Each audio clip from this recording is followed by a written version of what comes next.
வணக்கம் நண்பர்களே. நம்முடைய இணையதளத்தில் பலதரப்பட்ட செய்திகள், அரசியல் செய்திகள் அதிகமாக இருக்கும். அதே சமயத்தில் மருத்துவ விழிப்புணர்வு செய்திகளையும் நாம் வெளியிட்டு வருகிறோம். அந்த வகையில் டைல்ஸ் தரையில் நடக்கிறதுனால பாதம் வலி, மூட்டு வலி, கால் வலி வருமா?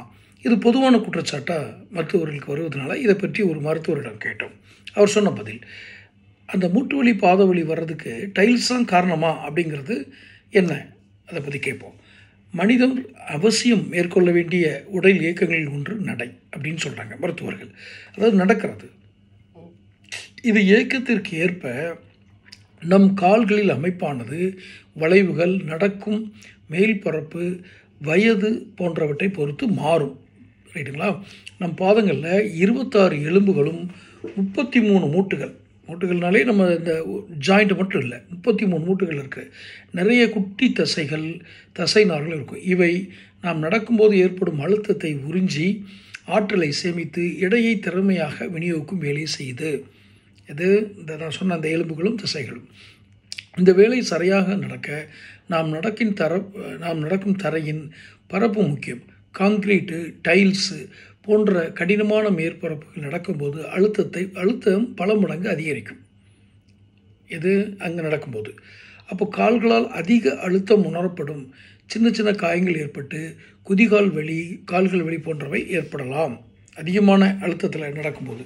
அதே சமயம் புல் போன்ற மென்மையான மிதியடி போல இருக்கிறதுல பாதங்களில் ஏற்படும் அழுத்தத்தை நன்றாக குறைக்கும். ஆனால் அந்த தரைப்பரப்பு மென்மையாக இருப்பதால் நடை தடுமாறி பேலன்ஸ் எல்லாம் போய்விடக்கூடிய வாய்ப்புகளும், சமநிலை தக்க வைக்க தசைகள் அதிக வேலை செய்யும்.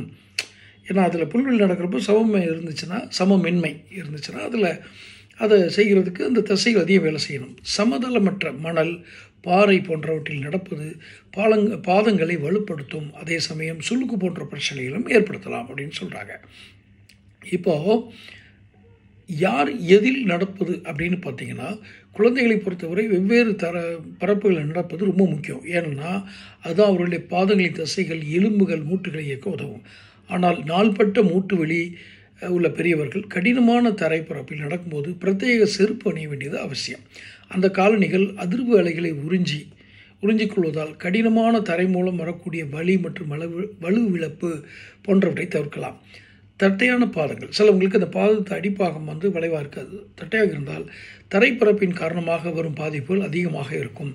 எனவே நம் பாதங்களின் தன்மை தெரிந்து அதற்கேற்ப நடப்பதுதான் பாதங்கள் மற்றும் கால்களில் பிரச்சனை இல்லாமல் பாதுகாப்பாக வைக்கும்.